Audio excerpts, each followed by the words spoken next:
summits over the years, and if I can offer a personal reflection, I've never felt an unzipped, more freewheeling, more ventilated set of thoughts coming through in such an intense way, but also in a very open and honest way. And I think that's something to reflect over the next 20 minutes. But we have the ambassador here, who is the Assistant Secretary General for Public Diplomacy. And just, we need to take forward what we've just heard from Rose. But before we do, can we just hear from any of you about the kind of things you feel can be embedded in the next stage of what NATO can do for public diplomacy to reach out beyond this bubble, this prefabricated bubble, which will come down quite soon, into the the barbecue, the hamburger, the new diplomacy, which we're going to ask you about in a moment, but a new sense of what Chrystia Friedland shared with us yesterday about how the NATO message can get out there in very informal ways in communities. Anyone want to come in very quickly? We've got about 20 minutes only, so I don't see anyone. Yes, please. Can I go to Bobo Low first? Keep your thoughts short, please, Bobo. Yes, very quickly. You have 1/3 of participants in this conference, young people, but I see no young Russians, I see no young Chinese, and I think you should try and reach out beyond the allies and sort of related partners. I think it's still a bubble as long as you're seen as purely allied. You need to propagate these values beyond your core constituencies. Thank you, Bobo. I think that's a very good point. I mean, we had a colleague from the Red Star here. I don't know if you attended this. No, but see, I'm very serious. No, I think it's a very good point, and it was very interesting to hear his remark, his reaction to the press conference, wasn't it? But there you have a guy who is as middle-aged as I am, who is a correspondent for Krasnaya Zvezda, which is, frankly speaking, a propagandist newspaper, and yet where are the young Russians? Yeah. To me, that's an extraordinary irony that you have someone like that. I think it's not an irony. I would say at least we had him, and maybe next time we have more. Anyway, the point is made. Let's take 2 or 3 more, please. Keep them brief, please. I will keep it brief, yes. I'm sorry, I don't want to hog the show again, but I want to say 3 things. It's not again. This is my 3rd time. Yes, 3 things. One is more women. I think that's very, very important, and I'm belonging to WIIS. That's why I'm here, and it's fantastic to be here and to be invited by them, and the work you're doing with women is hugely valuable and should keep going more. He's not listening to me. I am. I'm looking for more women. Secondly, I have to lobby. I'm battling against Brexit in Northern Ireland, and anything you can do to help me, please do. And thirdly, I'm organising a path of peace from Northern Ireland to Nicosia, and I'd like NATO to help me. All right, the ambassador's going to just 2 more reflections for the moment, and then the ambassador can respond. Hello, I'm Margot Boucher. I'm from Belgium. I'm a first-year bachelor student, and so yeah, I'm kind of like a citizen compared to all of you people. And so you're actually kind of trying to reach people like me, I guess, in a way.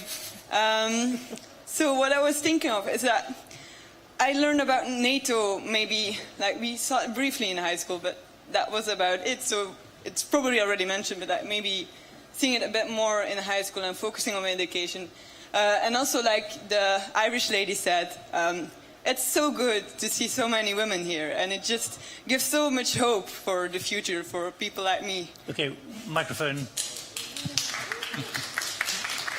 Hi, I'm Nisha Desai. I'm a Millennial Fellow with the Atlantic Council, and I'm also a New Yorker in the private sector. And we talk about inclusiveness. Again, I'm going to raise the question, corporations can be constructive non-state actors, and they're certainly stakeholders in global security. But I haven't seen many represented here, and they are also nexuses to broad array of populations that are affected by what's going on in global security. So I wonder, besides defense companies, what has been the role of the private sector in these discussions? And as an American taxpayer and an American private sector employee, I ask that given the effective contributions of the population I reflect in the NATO budget. Tacan, Ildem, so let's just hear your thoughts, because I think this has been an extraordinary 36 hours. It could have been quite flat, but actually it's been lifted partly by what's been going on up the hill.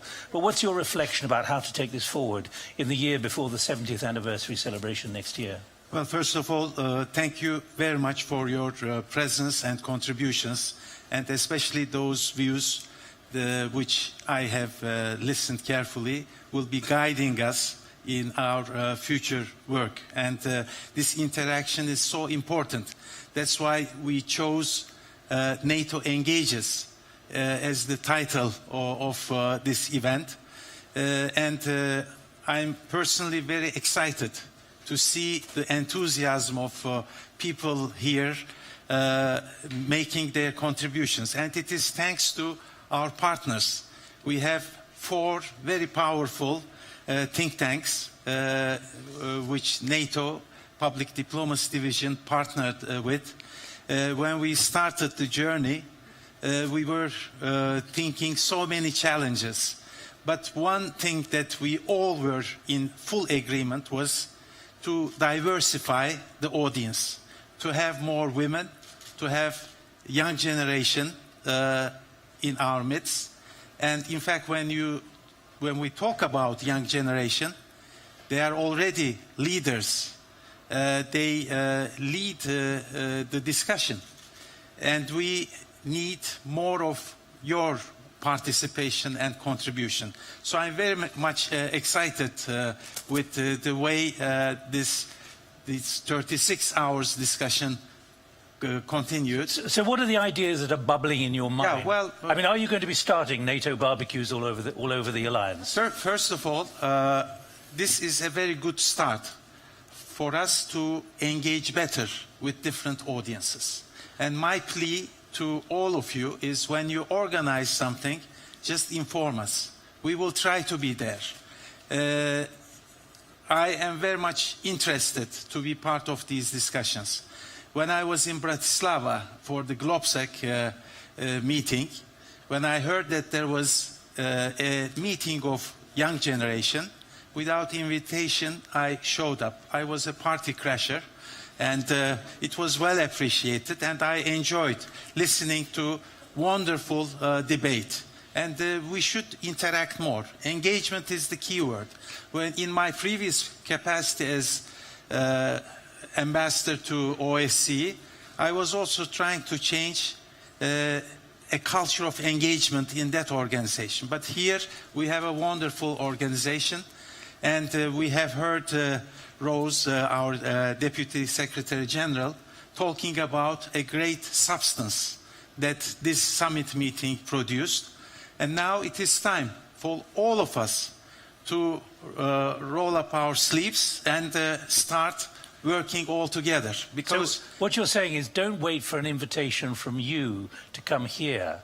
If you've got a gathering, yes, invite the PDD. Absolutely. Either you or one of your yes. colleagues, because you want to go there, and it's much easier yes. to organize. And depending on the topic of discussion, not only PDD, but we have relevant divisions to support this engagement. And they are ready and willing to do so. I can assure you that we will be responding positively to such invitations. I am very happy that, as Rose was telling about, some of the aspects of the summit meeting. And one important and something dear to my heart is 1325, the Women, Peace and Security, and we should do more. And I'm making a strong plea to women in the audience for them to be engaging with us in the future. This is something we can make a good contribution and promote the idea of women in peace and security. What I really liked, Mr. Ambassador, is that we talked Tacan. not only about women. I really like these remarks, that diversity is more, and this is something I think we all should kind of also take home from this very engaged discussions. I mean, I think many of us, and that's what but I talked. But thanks to you, the moderators thank you very much. Have been so great, and you created such energy, dynamics for the audience to participate in a very rich discussion, and I very much appreciate that. Thank you very much indeed. And to your question, I think it's a very important one. Yes, indeed. We are living in different bubbles.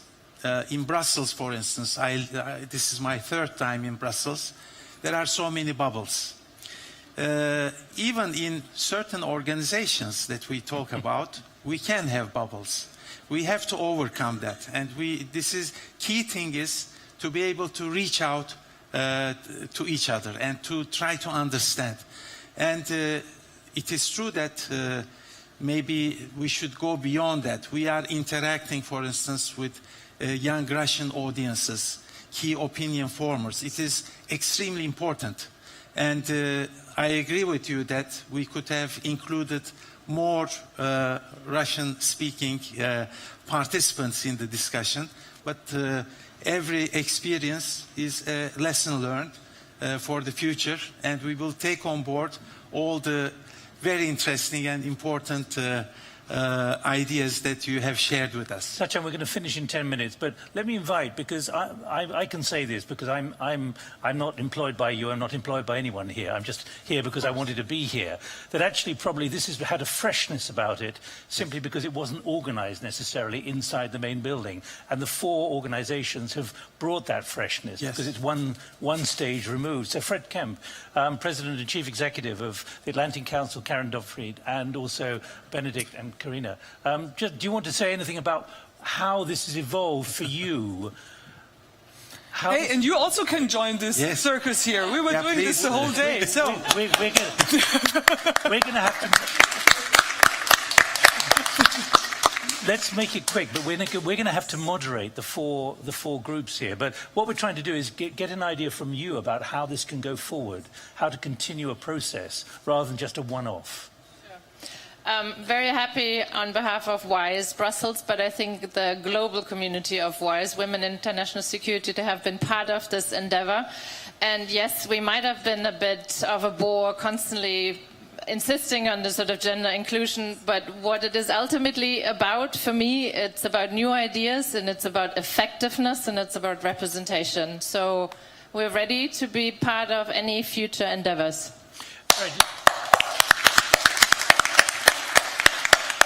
Fred, you've been describing what the Atlantic Council has been doing across the United States. We were talking earlier about this, about NATO. Okay. First of all, thank you, Ambassador. Thank you to our partners. And you're right, there was a freshness to it, and our teams loved working with each other. For me, you said this is just the start. For me, it is just the start. For NATO Engages, we're calling it #Stronger with Allies, and we just have to reach other audiences. Mm-hmm. You know, most people don't think NATO is an institution that's somewhere far off, and they don't know that it was instrumental in ending centuries of war on the European continent. They don't know that it's a value proposition that could be global in nature. And so we have not done a good job in the past in reaching new audiences. And I think this is a good start to do that, but that's all it is. And so yes, I'd want to do something like this again with our partners, but most of all, we have to go out that door and use the momentum from right now to continue to reach new audiences with arguments that are sound, with facts that are real, and with criticism of NATO and other organizations that serve our democratic societies when they're deserved. And so that's what I love about this open organization. And we're in this for the long term, but we're going to lose the battle if we don't reach new audiences. And to me, that was the great thing. I was really inspired by our own young leaders who were here, who challenge us with questions about NATO that we might not have thought of on ourselves. So I want to thank them for being here as well. And even challenging some of the things that were said here, and even the format and the agenda. Absolutely. Absolutely. Karen. Okay. Benedict and then Karen. From the Munich Security Conference. I'll make it very short. It was fun. It was very different from Munich, and we've learned a lot. I mean, I was really afraid to be speaking on the session, what have we missed? Because I missed virtually everything, because I was busy out there meeting all these people that we've never had in Munich, that will make a huge effort to get to Munich. And as MSC, and on behalf of Ambassador Ischinger, thanks to all the partners, and we are ready to do it again. So there we go. All right, well, since we told everybody else to walk around, we should walk around. 3 quick things. First, and I know I speak for Fred and Corinna and Benedict and the Assistant Secretary General. I mean, we get the privilege of being out here and playing this role, but we are not the ones who made this a success.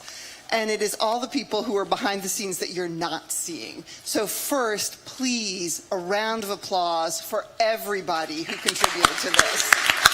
Woo-hoo, woo-hoo.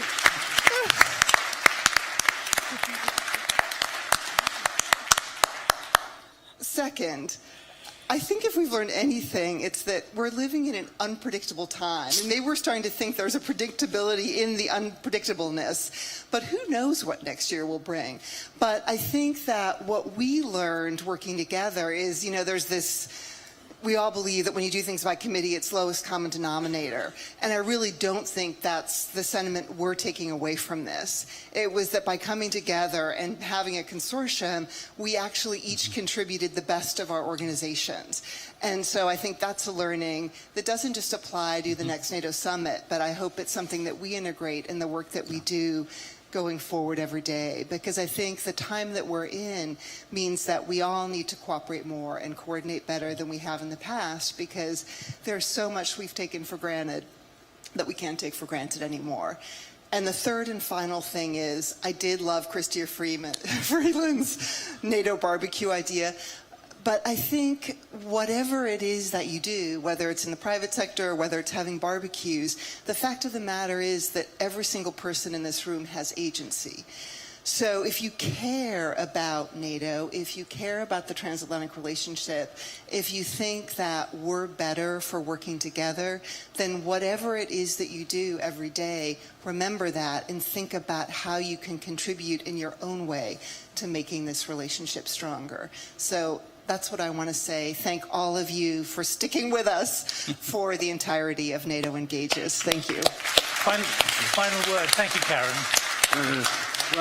This is not closing. This is a takeaway Yes. and a take-off. Well, first of all, we have also to recognize the challenges of our time. And the Deputy Secretary General briefly referred to those challenges, including hybrid. And in the hybrid toolbox, we have disinformation and propaganda. And many of our countries are targeted with systematic disinformation and propaganda. And the best way to counter propaganda is not doing the same, having propaganda, and we can never do it as democratic countries. But what we should do is to have our solid story, NATO's story, the substance which were agreed upon, decided by our leaders, to be featuring in the information space, so that our populations, publics, could be able to make a distinction between what is true, what is fake. And we cannot do alone. We need a teamwork like we have done together, but also with the participation and contribution of all of you. Because we know that when you go back to your individual countries, you will be doing what is needed, reaching out to the right people and telling the story that we have. And it's a wonderful story, because we share the same values. Values are so important, but sometimes neglected, not so much focused on. And we have to first make sure that our publics understand and embrace these values, and the organization which defends these values.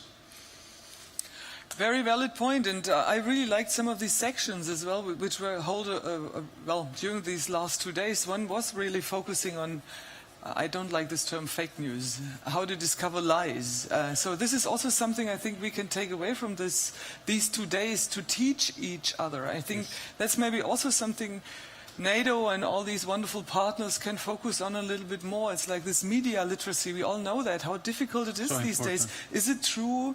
Is it a lie? Is it from bots? Is it from China? Is it from Germany or from the United States? I don't know. So that's something which might also add a little bit more to a conference like that, really to share our knowledge about this very media literacy, because when we talk about how we can bring out the story, I mean, after all, it's the media. It's not only mainstream media or broadcasters like Deutsche Welle, but it's like Twitter and Facebook and you name it. So I think that's a very valid point. Nick, I think we're done, aren't we? I think we're done, yeah. Okay. I think we should okay, thank... folks, it was fun. I think we should Thank you thank very everyone much. for staying here.